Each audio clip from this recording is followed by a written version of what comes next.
Good evening, everyone. I'm Steve Asplin, and welcome to the 109th State House District Candidate Forum. We welcome you tonight, and we ask that you take part in this candidates forum or debate. We are doing this thanks in part to Public Radio 90, TV6, and the Mining Journal. Now, we ask that you hold your applause until the end of this program, except for right now, as we welcome the candidates to the stage. We'd also like to say that the two major candidates running for the seat was left open by the late State Representative John Keevala. Welcome now, Democrat Sarah Cambenzi and Republican Rich Rossway.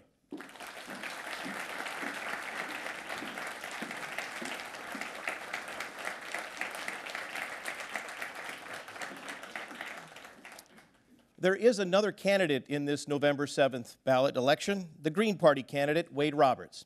TV6 News and Fox UB determined who would be here tonight based on a poll by the voters. The candidates had to receive a certain percentage of that poll, which had been more than 10%. Mr. Roberts did not achieve that level. Our panelists tonight asking the questions are the Mining Journal reporter, Mary Wardell, the host of the Ryan Report, Don Ryan, Public Radio 90 news director and anchor, Nicole Walton. Thank you very much for joining us this evening. Now let's meet the candidates. Democrat Sarah Cambenzi. She's a lifelong resident of Marquette. Sarah has been involved in public service for years. She served on the Marquette Planning Commission from 2009 to 2012. She's currently serving on the Marquette City Commission, first elected in 2012. Republican Rich Rossway. He was born and raised in Marquette. Rich is a veteran of the U.S. Army, serving as an MP during the Vietnam War era. He's a city member of the Marquette School Board and is currently its president. Rich has been on the school board for 17 years. Before the candidates introduce themselves to you, let's tell you about a few of the ground rules that were going to be taking place during this debate in the next hour. We flipped the coin to determine who would go first. Mr. Rossway won that flip, and he has chosen to go first. Now, we ask the members of the audience to once again please hold their applause throughout this broadcast until the very end. This will allow the candidates more time to answer the questions and the issues being presented to them. The candidates will each have 90 seconds in which to answer the questions posed to them, and then they will have 30 seconds for a rebuttal. We begin the questions with Mary Wardell of the Mining Journal. Mary, your first question to Mr. Rossway. This question is about jobs. Since unemployment in Michigan peaked during the recession at 15%, it's fallen steadily to around 4% this year. That is great news. But some people point to evidence of a grimmer reality like child poverty rates, low workforce participation, stagnant wages, and tens of thousands of workers that have simply left the state. Are we headed in the right direction, and how will you work to improve job opportunities in the UP? Well, that's really the number one question that I get as I campaign and I go door to door. I think the first thing we start with is County Road 595. We build that road, that creates jobs, that continues to create jobs. And I think that's something that's really important for our long-term viability and success of our area. I also think that, putting my school board hat on, we need to be able to train our youth and expose them to the building trades. When I look at all the building that's been going on in Marquette with the hospital, our schools, et cetera, we're all behind schedule. We're not able to find enough qualified youth and workers to work. So I feel like for the schools, we need to transition from preparing students for college to really prepare them to be contributing members of society. So I believe at the building trades level to introduce those type of skills and expose those to our students at an early age, literally in the elementary schools. Ms. Cambenzi, do you think we're headed in the right direction, and how will you work to improve opportunities for jobs in the UP? Yeah, absolutely. This is one of the main reasons I'm stepping up to run for office. I'm starting to feel that my generation is falling behind. We don't have those job opportunities. We have a state that wants to take away pensions, benefits, and not raise the salaries of those jobs, whether it's in government and even the private industries. So I think education is a big one. I think our skilled trades are a big one, because if our standard of living keeps going down, other Midwest states are growing, and how are they doing that? They're investing in people. They're making sure they're not selling their people short by continually giving big tax breaks to the corporations and making their people pay more, whether it's, raising their car registration rates, auto no-fault insurance, all of those things add up. High energy prices. People are hurting right now, and that's why we need to get our state back to a state that invests in people. County Road 595, I didn't take a stance on that. What I voted no on was the chance for the county to sue the EPA. Simply wasted time and wasted taxpayer money. Now I have a chance for rebuttal from Mr. Rossway. Back to the jobs arena, one thing that you may have seen is there's an organization called Invest UP, and it's run by Bob Mahaney, and they just hired an executive director.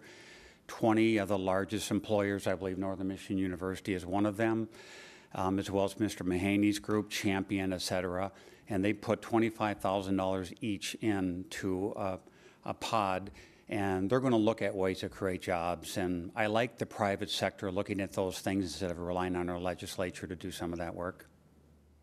Ms. Cambenzi, your rebuttal? Invest UP, great organization, but I feel like they want to follow the trend of giving tax breaks and going after public money for public programs like education, our cities, our counties that need that public money.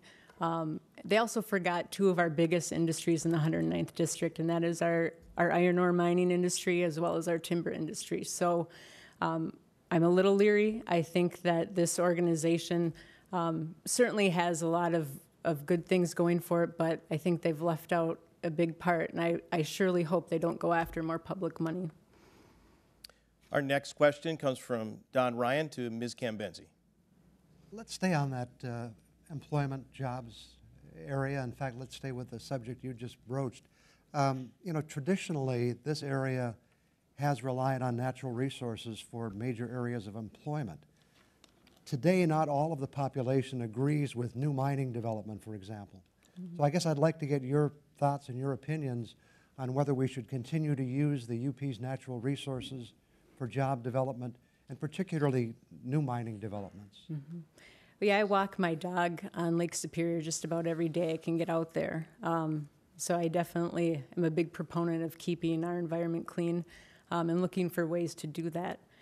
But we can't forget that our roots are in the mining and timber industry, and we have a lot of great things going on where Eagle Mine, for instance, they are setting the stage and setting the standards by bringing in a third party to help monitor them. The reason that they didn't want to jump on board and sue over County Road 595 was they have to work with the EPA every day. They respect that relationship.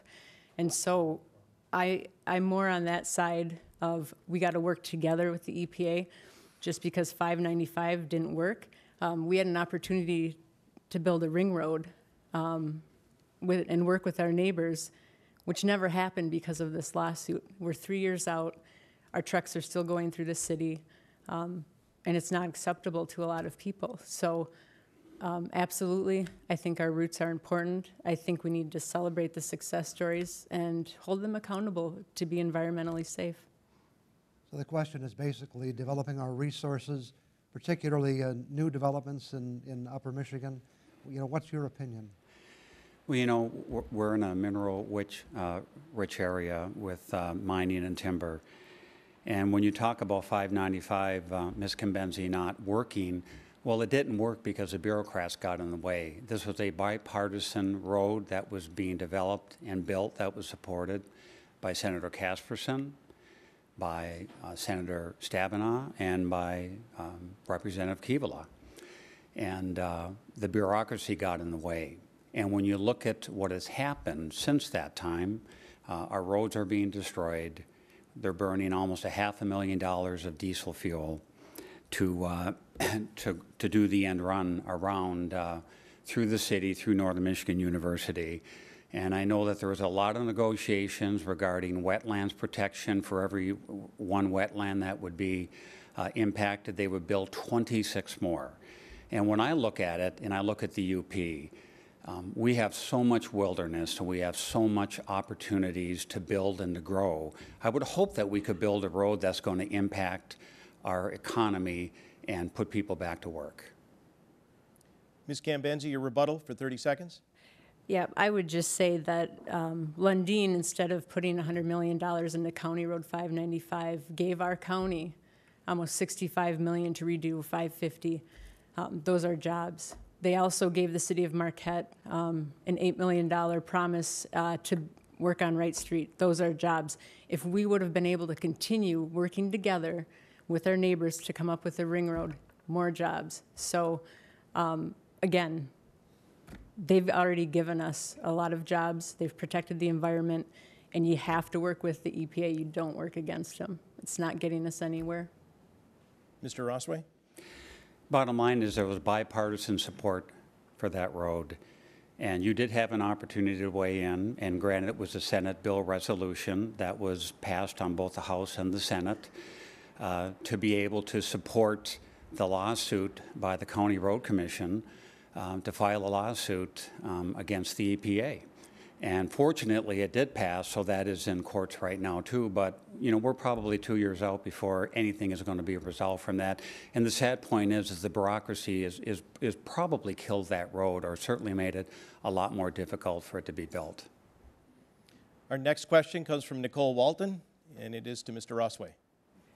Mr. Rossway, many schools in the UP are struggling from a lack of money. Does the state formula for funding public K-12 education need to be changed, and if so, how? Absolutely.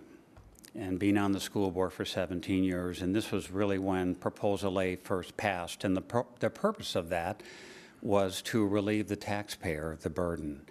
And what's happened since that point is we can no longer pay our bills. We no longer are able to put money aside to take care of infrastructure and capital improvements. So what we've had to do the last several years is to pass a $10 million sinking fund bond millage, generating $1 million a year for 10 years, and then we just passed a bond, fortunately, because of the support of our community, and they both of them passed by about 2-to-1 margins.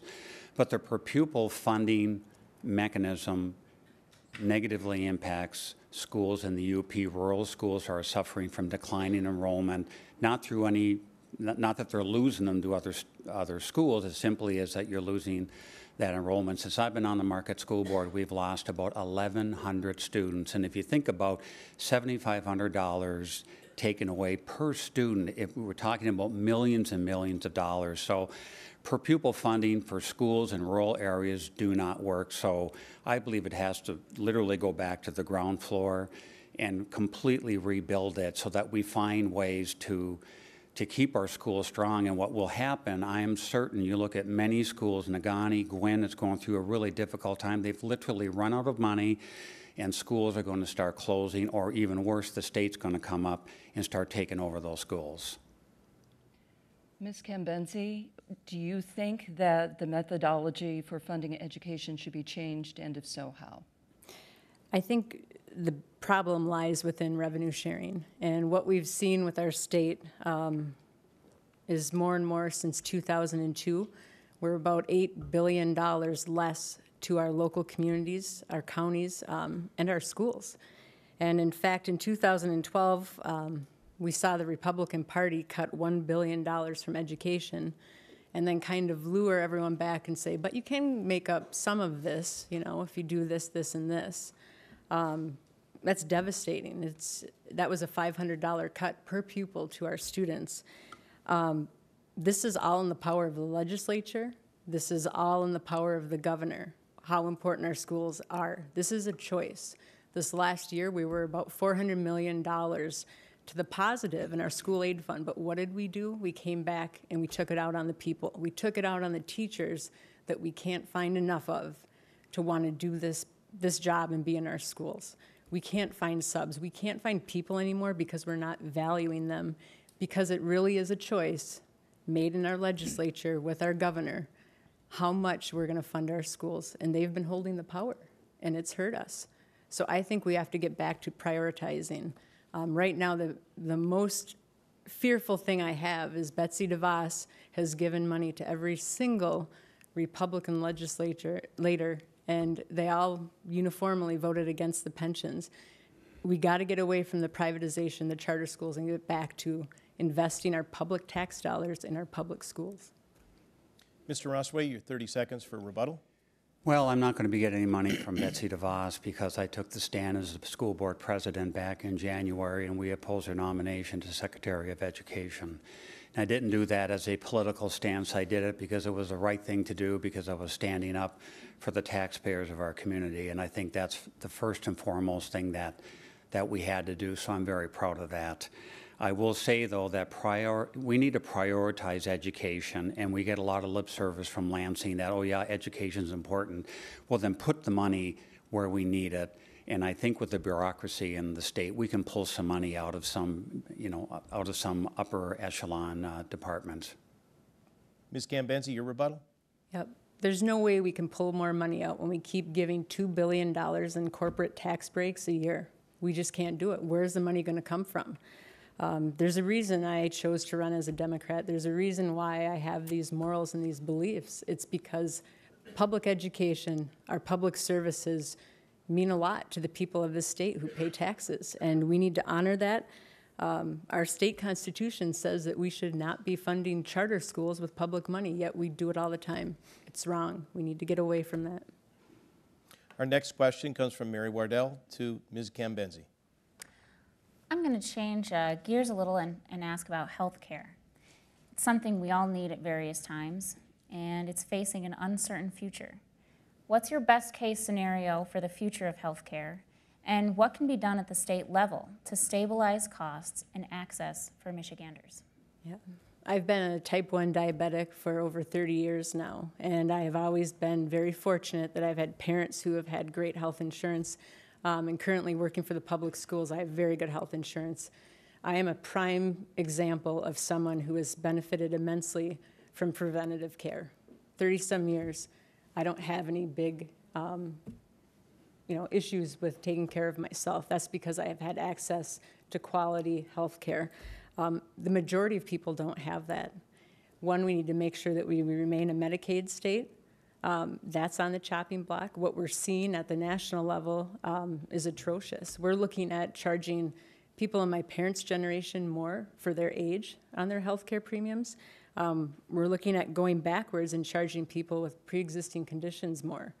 What the Michigan House Democrats are doing is they're stepping up and saying, we understand we can't fix all of that, but we can come up with a committee that can actually look at health care and actually put caps on what the pharmaceutical company is charging our seniors for the prescription drugs.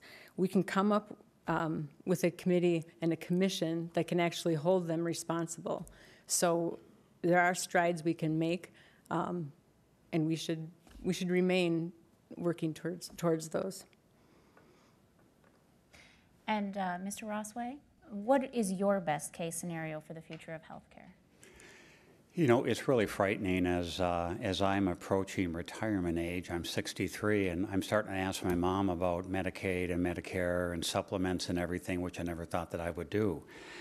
But, my health care is not that great, and what I do is I give my health care to my wife. We don't have family health care where I work, and I fortunately have the VA.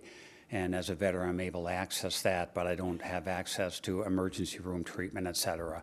And I find this with a lot of people talking about that. And I look at a more localized issue with healthcare and with the building of our new hospital, which is a wonderful thing and a great resource. And I think when it's finished, it's going to be a great thing. But we have labor unrest.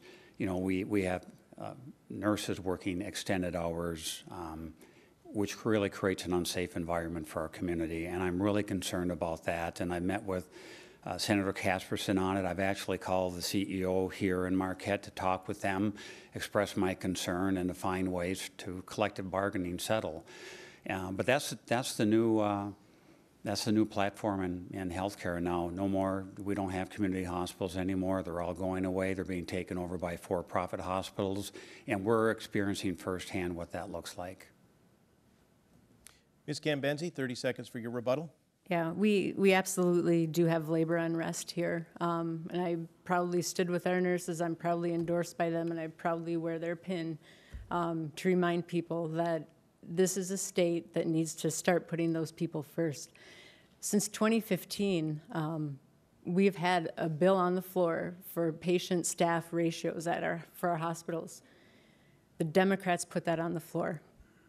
Representative John Keevil put that on the floor. It has not moved. Why? Because we are not the majority. The Democrats can't move that bill to do something at the state level because the Republicans keep blocking it. Mr. Rossway, your rebuttal? And I think that's going to change if I get to Lansing. Senator Casperson stepped out of that party politics arena, and he has written legislation specifically on that to manage those things. And I think we have to really buck that trend and that political trend and work on both sides of the aisle to see what's best for everybody. And I'm really glad to see Senator Casperson do that, and I would support any bill that's going to really manage those staffing levels. Our next question is from Don Ryan, and it is for Mr. Rossway. Let's jump back to education a minute, and this time higher education, colleges, universities. Michigan really lags behind a number of states in the support it provides for higher education. As a result, we have probably students who aren't going to school because of the high cost, and we also have students graduating with very high debt. What would be your position in Lansing in regard to supporting higher education? Well, I love the community colleges that are popping up that are a great deal more affordable. You know, on a national level, I look at you know, the student debt. I mean, I have a daughter that's in a PhD program right now, and a son that just graduated from college with, you know, significant amount of debt. So I think we really have to look. I mean, I think when kids come in now, it's just not an option. They look, well, gee, I can go to work and actually make money and not be in debt, or I can walk away with a college degree and have six-figure debt. So I would encourage and support the continued growth and development of, you know, Bay College, Gogeeba Community College. They're popping up everywhere, and it's more affordable. I think we see a growth in that area. I know Northern Michigan University is kind of on the uptick right now with entry-level freshmen entering the school, so that's good. But I think we have to really incentives. I think now students and parents are now understanding how much education costs, and they're maybe taking a left turn and looking at some other options. Ms. Cambenzi, the short version of the question again is, should we be providing more support for colleges and universities in Michigan?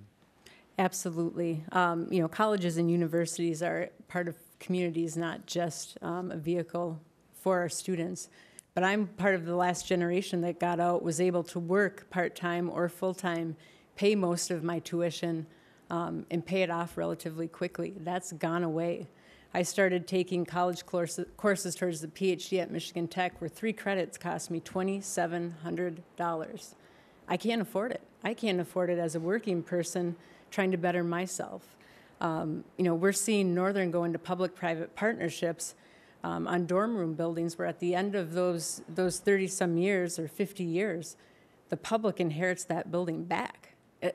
These aren't good deals for our taxpayers, and they're not good deals for our students. And in the end, our students are the ones who are paying the price. And we have to make sure we go back to earmarking more money for education. Public tax dollars, public programs. Our skilled trades are another part of this that we have to invest more in. We have a shortage in those jobs. They're our future. Mr. Rossway, your rebuttal?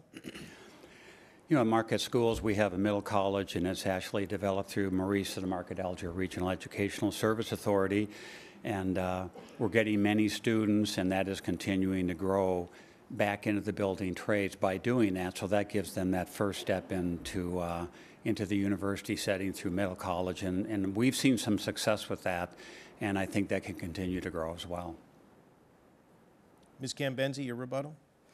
Yeah, I want to focus on our skilled trades, because there's one alarming thing that just passed this fall, and that was that, again, the Republican legislators in Lansing voted to spend school aid fund money, public money, to invest in not our middle colleges, not our programs at our public schools, but rather infrastructure, new machines, and everything that our students should be learning on in private businesses. When our public schools have machines that are 30, 40, 50 years old, some of them don't even have welding materials and machines.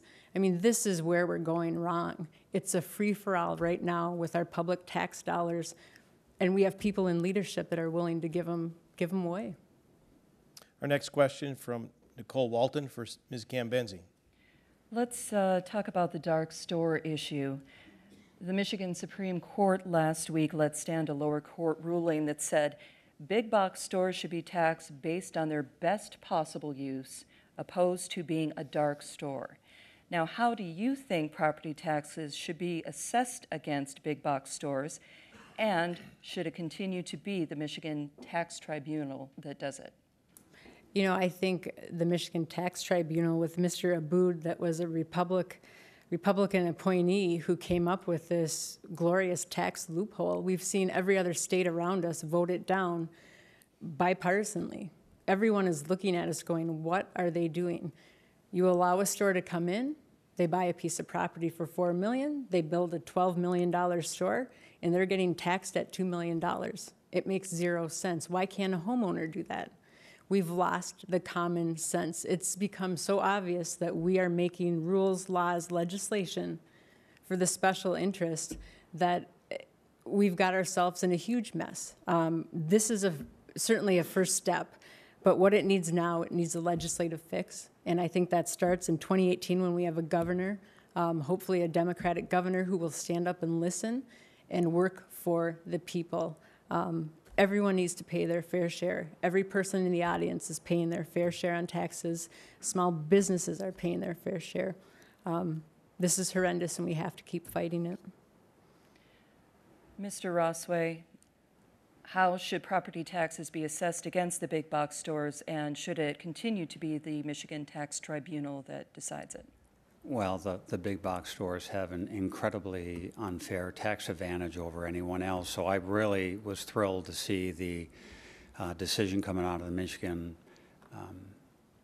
Supreme Court ruling against Menards and Escanaba. And I agree with Ms. Cambenzi. We need to establish that and make that into law so that that doesn't impact our local communities, and it doesn't impact just you know, the city and townships, et cetera, but it impacts our schools a great deal when we're collecting bond money and sinking fund money. When those rulings go against us with the Michigan Tax Tribunal, it negatively impacts the bottom line for our schools, and literally to the tune of, you know, hundreds of thousands of dollars. So it's a loophole that has been figured out, and we got to close it. And it seems like there's a will of a legislature, and I don't think it's a matter of a Republican or a Democrat, and if it is, that's really a shame, because that's the partisan politics that probably creates these type of unfair tax advantages too. So it's time to change that law and button it up. Ms. Cambenzi, your rebuttal. Yeah, what we saw when the late Representative John Keevala brought this to the floor was every Democrat voted for it. They didn't buck this at all. They stood with us on this, and you know they're also screaming that $2 billion a year. Imagine all the infrastructure we can fix. Imagine the money we can give back to public schools. Imagine, you know, the fairness we put back into communities in order to afford not going to the taxpayer again and saying, we know you already pay taxes for your roads and schools, but we want you to pay more. So we're putting another millage in order just to put Band-Aids on things. It has to get fixed. This is a start. Mr. Rossway, your rebuttal. You know, Mr. Keevala introduced a bill in the House, and Mr. Casperson introduced it in the Senate. I don't really understand the politics and the partisan politics and how those things work, but I think that's when you need a voice in Lansing to bring some logic and some common sense to what's really impacting us with these type of tax tribunal issues, and I really support the legislation to button that up. Thank you very much. We'll have much more on the 109th State House District Candidate Forum when we return.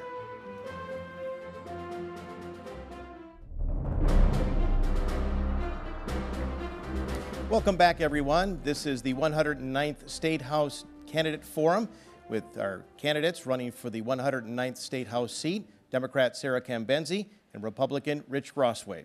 We start the questions with Mary Waddell in regards to Mr. Rossway. Hello, my question is about energy.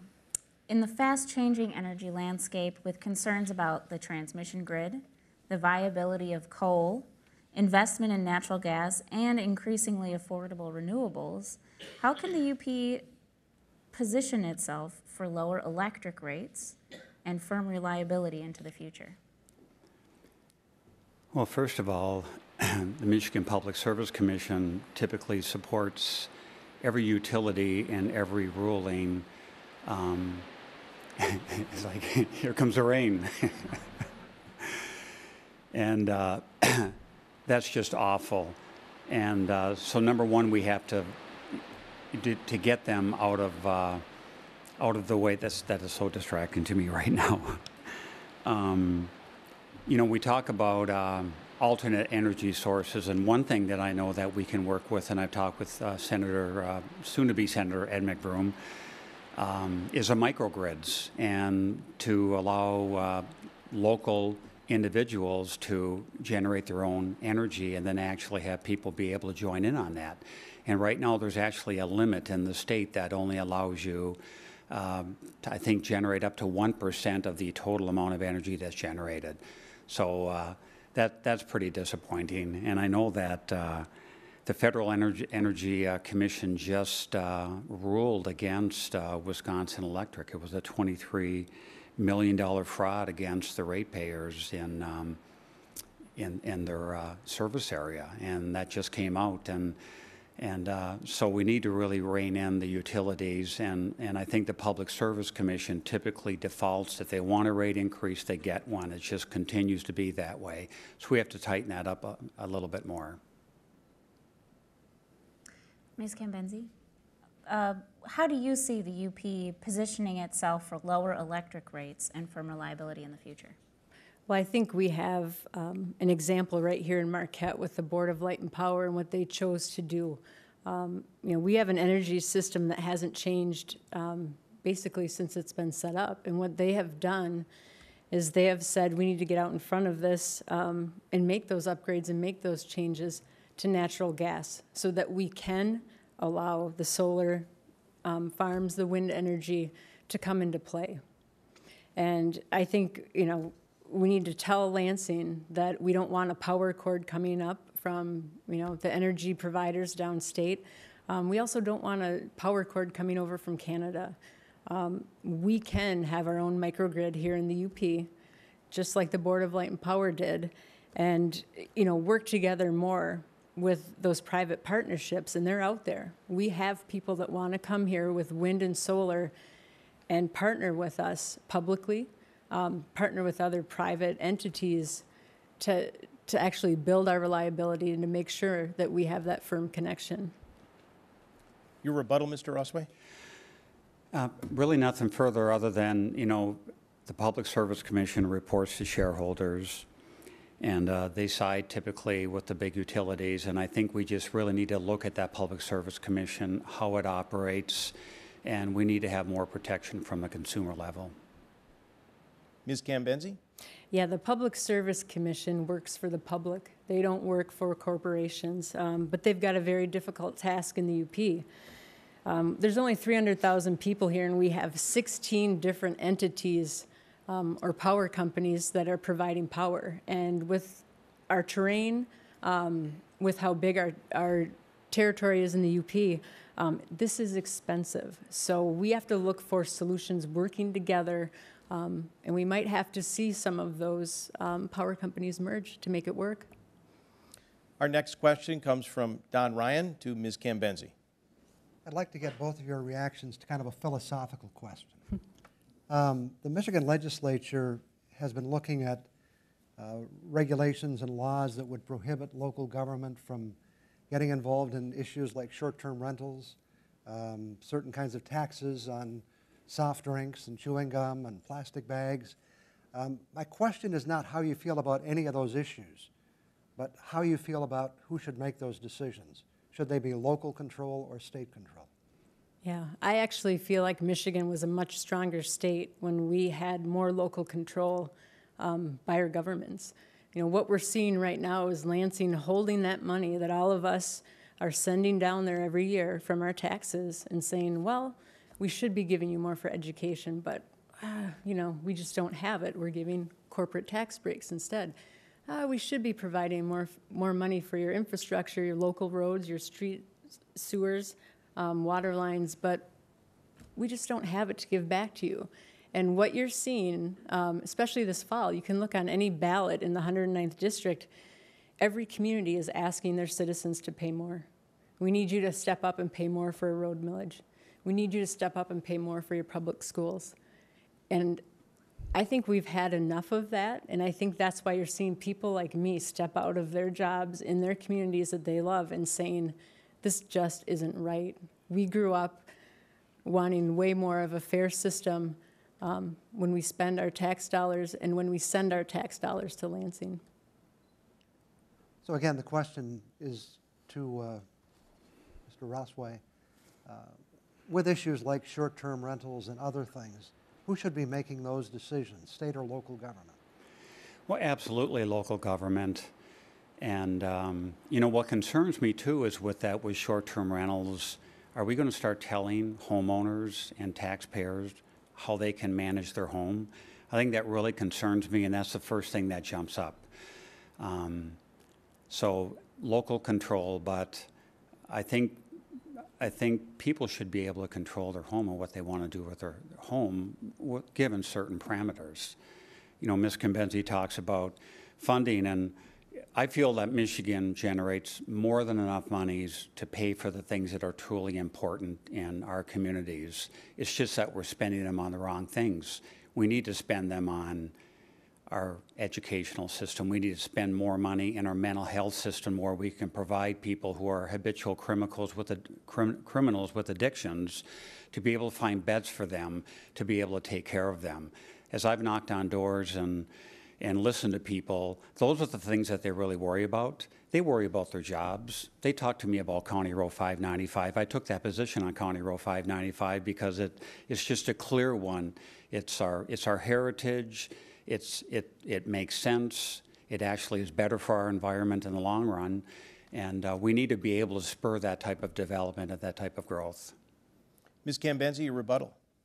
I want to make one thing clear. Once Lundin said they would not pay $100 million for County Road 595, the only other logical person that would pay for it is the taxpayers. And that road would be specifically for the timber and mining industry. They gave us money to do County Road 550. Dead subject. I'll go back again and say that, you know, often Lansing tries to put a one-size-fits-all on our state. And we suffer the most here in the UP, where our local communities are different. We don't have the populations or the competition that they have downstate. And so I think it is best if we have more local control in our communities that can really fit the local ordinances, the local regulations, and the local laws to their residents. Mr. Rosway? I'll talk about 595 again. It was bipartisan support on both sides. Senator Casperson, Senator Stabenow, and Representative Kivala supported that. And they did that for a reason, because it made sense for the UP. It made sense in the creation of jobs from a tax standpoint. Those are things that we would have to figure out, of course. But we can't even get out of the way of the EPA right now, because they're trying to bog us down to be able to have measured development and create jobs. And I think that's really what we have to do when we talk about more jobs and higher pay. This is at the center of it. Our next question to Mr. Rosway from Nicole Walton. Let's talk about the opioid epidemic. We're hearing lots of stories about that. Some say the courts should be responsible for curbing the epidemic, while others say addiction services and mental health care should be the focus. How do you think the opioid epidemic can best be fought? Well, the courts have been dealing with this for years, and it certainly hasn't helped to just make things more laws and create more things that you can't do. How's that working for us right now? So it has to be more intervention-based, and I know we had a state hospital in Newberry that closed, and I hear from everybody, especially in Ishpeming when I knock on doors, what about the opioid epidemic? What can you do? And from what I hear are people just simply do not have access to get the care that they need to get off of the drugs and to start becoming contributing members of society. So we have to look at things a better way. Just putting people in prison and setting more laws to keep them in prison longer, how much money do we pay on that as opposed to rehabilitation? And I feel really strongly about that, and I think that's something that's one of those things that we can appropriate. What do we value the most? Do we value our education? Let's put our money where our education is. Do we value helping people? You know, addiction comes in many forms, and it comes from people of all, you know, of all sizes, of all socioeconomic backgrounds, and we have to find a more human way to deal with that epidemic. Ms. Cambenzi, courts, addiction services, and mental health, how can the opioid epidemic best be fought? Yeah, we aren't doing our courts any favors by not making sure that people can't get 30-day prescriptions of certain drugs that are very addictive. You know, we're not doing our courts any justice by basically, you know, not giving people the hope that they need with a good economy. You know, mental health is one aspect of it that we've completely defunded. And I look at it as, what hope do these people have? You know, 40% of our state lives in poverty. So a lot more people might be unemployed, but what kind of jobs do they have? And if all of us work 3 jobs and 80 hours a week, how would we feel at the end of the day? You can't make your bills. You can't support your child care. You can't pay for your kids' college. All of this stuff starts to add up. And I think what's missing here is that we're a state that has honored the big business, the corporate tax breaks, and certainly you know, that top 10%, and we've forgotten about the average working person who has very little hope that things are going to get better in Michigan. Mr. Rossway, your rebuttal. You know, we've got a great facility, the Great Lakes Recovery Center, and they've done a great job. I've known many people who have accessed that, but it's just simply not enough. And then I look at a pathways that we have, our state mental health agency, and every time I ask, well, can people access that? The answer that I get in talking to people whose children are facing those addictions, well, we can't get in, we don't have a service. They don't do that. So this is a state agency that we're funding at massive amounts of dollars, and yet what are we getting out of that? I mean, to me, when you talk about draining the swamp, it is that bureaucracy that we continually support. And that's not Republican or Democrat. I've heard Ms. Cambenzi talk a lot about, well, the Republicans are bad and they're doing this, and the Democrats. I don't buy that. I don't believe that. You know, you work on these things across the board, and you stand up and you do what's right. I've done it with the school board, and I'm certainly going to continue to do that if I'm elected to state rep. Ms. Cambenzi, your rebuttal. Yeah, I think we can't do much when we're literally giving away $2 billion a year to corporations that don't need it while the public suffers. You know, this opioid epidemic is putting a lot of stress on our local police departments. Their budgets are burned up for cleaning up our meth labs within the first 2 months. And it's clear to me that because we aren't focusing on people, other people are stepping up to do this for us. Our skilled trades, people in the Escanaba area, have a handcuffs to hard hats program where they see it. If we can just help these people have hope that they're not screw-ups, that they can get a good job, that we can mentor them, they're bringing them along. They're bringing them up from the bottom because government isn't working. It's not doing it for them, and it's not a partisan issue. These are community members understanding what the underlying problem is. Our next question is to Ms. Cambenzi from Mary Waddell. So, a number of states have legalized marijuana. 29 states recognize its medical use, including Michigan, and yet marijuana federally is still a Schedule I drug alongside heroin, LSD, and bath salts. Over half of Americans think it should be legal. So what do you think? Is it medicine? Is it untapped tax revenue? Or is it safe at all? And should people be serving time for this? Yeah, I think we definitely need to decriminalize it. That's the first step. People, are ruining their lives by getting, felonies for marijuana. I think that's the first step at the federal level. But the second thing is I hope this isn't just a revenue-making scheme for, a certain percentage of our population that's just looking at people as a way to make money, or this industry. I really think that this is an issue that the voters will take up. There are petitions. Their voice is going to be what decides this in our state, not legislators, and I think that's the right thing to do. I think our local law enforcement agencies have a lot of questions in terms of, how do they monitor this? But I think we can free up a lot of our court cases, a lot of what our judges do. If we look at this in a way that what do the people want, how do we best regulate it and litigate it? And I really do think this will be led by the people of the state of Michigan. Mr. Rossway, what do you think about this complicated hot topic? I agree. I think it needs to be decriminalized. From an access standpoint, I've talked with a lot of people who are not able to access it because they don't have a store here in Marquette. They have to go someplace else that doesn't have the right type that is prescribed for them by the doctors. So I'm very empathetic toward that when somebody says, this is what I need and this helps me feel better and takes away my pain. On the other hand, I have talked with a number of physicians, and I actually spoke with Dr. Mike Grossman about this a few weeks ago, and I asked him because I didn't know. And, he's not so wild, and I don't mean to speak for Dr. Grossman, but just sharing that discussion.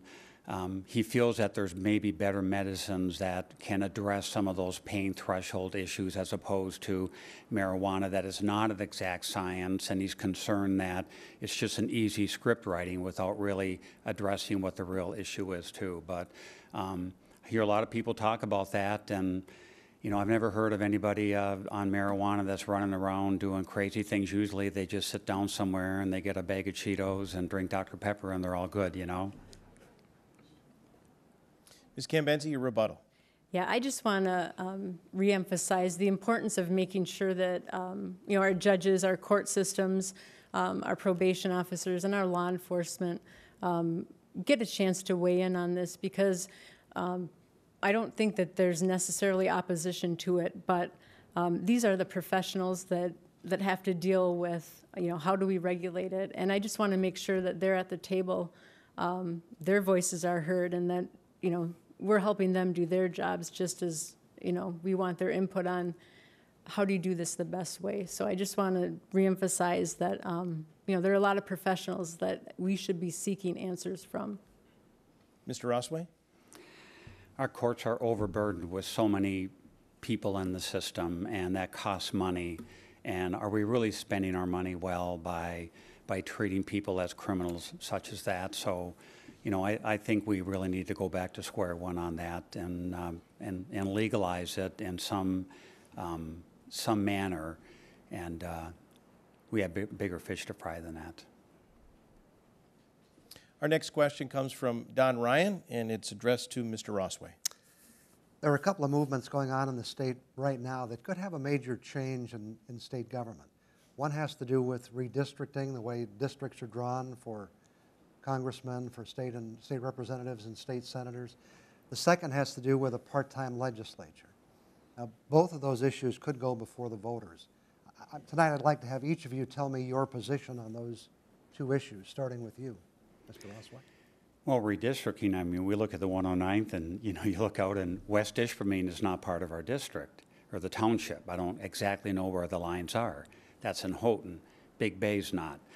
I understand it's based on population, but clearly that has to be addressed to really keep, I don't think people in Ishpeming are terribly concerned about what's happening in Houghton. As far as a part-time legislature, I think that was number one, a political ploy by Lieutenant Governor Kelly to get elected. Let's go and get rid of our legislators who are making money off of us and not really working. Well, I look at John Keevil and what he did and how hard he worked. And my concern is if you become a part-time legislator, who's going to run for it? And to me, it's going to be the people who can afford it, who have the money, that don't rely on an income. When you're making half of the income of what a legislator is right now, I think you're going to have a lot less people wanting to run for our legislature because of that. And frankly, when I look at term limits, I don't think that's been good for Michigan. It has not been good for the UP since the days of Dominic Jacobetti. And what I would like to see, instead of 3 two-year terms, because in talking to Senator Casperson, what he pretty much tells me is, yeah, you're constantly running. So then you're having to worry about, well, is my vote on this going to affect my election run, as opposed to, is my vote the right way or the wrong way? So I'd like to see, for a state rep, maybe 2 terms of 4 years each, to where you can get in the office and actually do your work without worrying about running a campaign and being elected, because I think there's a difference between being a campaigner and being a House rep. Okay, Ms. Cambenzi, the questions again are, should we change the process for drawing political districts or representative districts, Senate districts? And what about part-time legislature? Yeah, absolutely. I mean, I think one of the biggest issues that people in our communities are standing up and saying this has to change, besides Citizens United, that allows endless amounts of dark money in, to fund political campaigns, is the gerrymandering. And I think when we look at drawing those lines, it goes by which party is in favor at the time. And it could be Democrats, it could be Republicans. But I think what needs to happen is you need to have a nonpartisan group actually be responsible for drawing those lines. And I think that's the only way it's really going to work and really look fairly. I had my graphic designer try and draw the district on my signs, and it probably took her 2 hours because she literally had to carve out every little piece that's been gerrymandered. That's a big issue. In terms of a part-time legislature, you're going to get people who work for corporations and are given leave to go run for office and step up for 90 days out of the year. And you're not going to get people like me who are coming from the public schools, an average worker, an average citizen, that are going to be able to step up and actually go forward and carry the work and the message of their community. And I think it's wrong. I think you will get more people that are aligned with special interests. Mr. Rossway, your rebuttal. It seems as though this part-time legislator, I know there are a lot of petitions being handed out, and it seems to have died down because I haven't heard much about it. Maybe that has something to do with Lieutenant Governor Kelly's maybe not deciding to run for governor right now. And but I think it's a bad idea, and so I support that. And in terms of redistricting, I think that there has to be a better way based on population to have, Marquette County should be Marquette County, and it should not be portions of Marquette County. So I absolutely support kind of getting that thing fixed. Ms. Cambenzi, your rebuttal. Yeah, I think if you are a candidate that has a good moral compass, if you are someone that truly is stepping up to do this job, to work for the people, you're not constantly running for office. What you're doing is constantly working, and you're working to carry the message of the people downstate. And I think after a while, what you find is that you're not out campaigning. You're just out getting your message across and taking that message to Lansing. So, I think it's important, Senator Prusi always said, 14 years, you spend your time in the House and the Senate. That's a great run. If you wanted to continue where others, you can go to Congress and continue that run where you don't have that term limit. But, again, if you're the right person for the job, you're not campaigning. Well, we've reached that time in our program where we're out of time, and it's now time for closing remarks. We begin with Ms. Cambenzi. Thank you. I've been an elected official for the city of Marquette for almost 6 years now, a year on the Charter Commission, and 5 years on the city commission. And one thing that the people know about me is I will always stand up and ask those tough questions that nobody wants to ask, but yet so many community members want answered. I'm the person that has put people over, you know, having great relationships with my colleagues simply because I've never forgotten who I work for. You know, I've stood against issues like County Road 595 because the solution wasn't just to go and sue the EPA. The solution was to come up with another solution, which a core group of us were doing, and trying to find an alternative route on county roads that already existed, that was less invasive, and that could get passed by the EPA and the DEQ. You know, in my campaign, I think I've proven that I run a clean campaign. I run on my issues, which are the issues the people bring forward, and I won't be controlled by Lansing. I'll make sure that the UP's voice and the voice of the 109th District stays first and at the forefront, and I will always work for the people. Thank you. Mr. Rossway, your closing remarks. You know, there is no good or bad, and meaning Republican and Democrat, and I know Ms. Cambenzi has kind of taken a shot or two against the Republicans. I've tended to take shots on both sides of the aisle when you look at things being handled from a political standpoint versus what's right. You know, my time on the school board, 17 plus years, 5 years as a president, you know, we've had to make a lot of tough decisions, but we've been able to migrate and navigate through that because you do what's right and you work and you build consensus. And that's something that John Keevala was able to do brilliantly, and I admired him for it, and that's really why I ran. John's sister, Chris, and I have been very good friends, and we used to talk about me running for John's seat when John termed out, and, you know, sadly, the tragedy unfolded. And, you know, I felt I should throw my hat into the ring and I could make a difference. And I'm proud that, you know, Chris, John's sister, has endorsed me, and she's a lifelong Democrat because she sees me as being able to be that person to follow in John's footsteps, to work across the aisle with everybody to get things done. You know, I'm running to represent everybody. I'm running to represent UP values. I'm a Uper. I was born and raised in Marquette. I'm actually a South Marquette boy. And so that makes us a little bit tougher. You know, but my faith is incredibly strong for me, and I'm not afraid to say that. I'm a family man, married to a wonderful woman of 38 years who's been running a successful business and one of the hardest people I've ever known in my life. Thank you, And I'm a Uper too.